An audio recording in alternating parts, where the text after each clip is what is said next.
The word status, not surprisingly, has Latin roots. My dad, by the way, reads Latin. How cool is that? Useless, mind you, but cool nonetheless.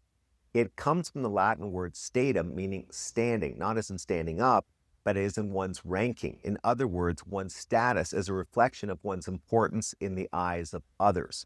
Most of us crave status. Almost all of us care greatly about what others think of us.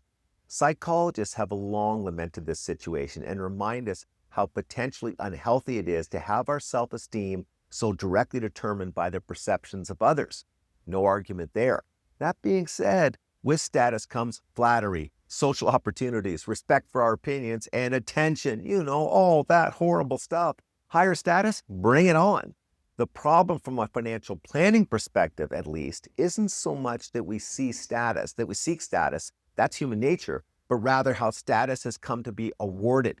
Far too often, society now grants status based almost exclusively on a very narrow definition of success. This definition pays woefully little attention to one's family life, community involvement, or even impact on others. Instead, it focuses on one variable: perceived wealth.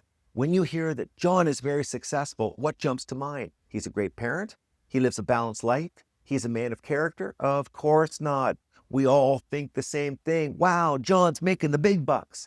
Even parents subconsciously, I hope, are often guilty of making successful synonymous with financially successful.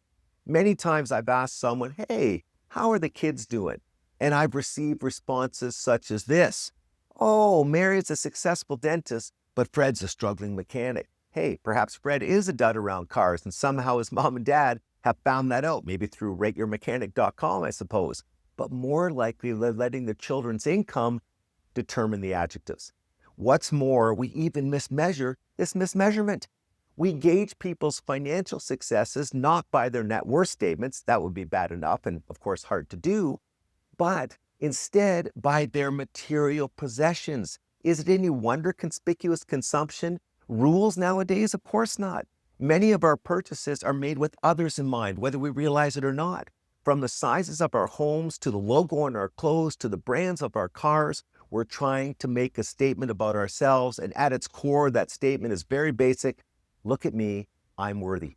Ben Franklin said it best: it is the eyes of others and not our own eyes which ruin us. If all the world were blind except myself, I should not care for fine clothes or furniture. Jeffrey Miller, one of the foremost experts in evolutionary psychology, assesses the situation even more bluntly.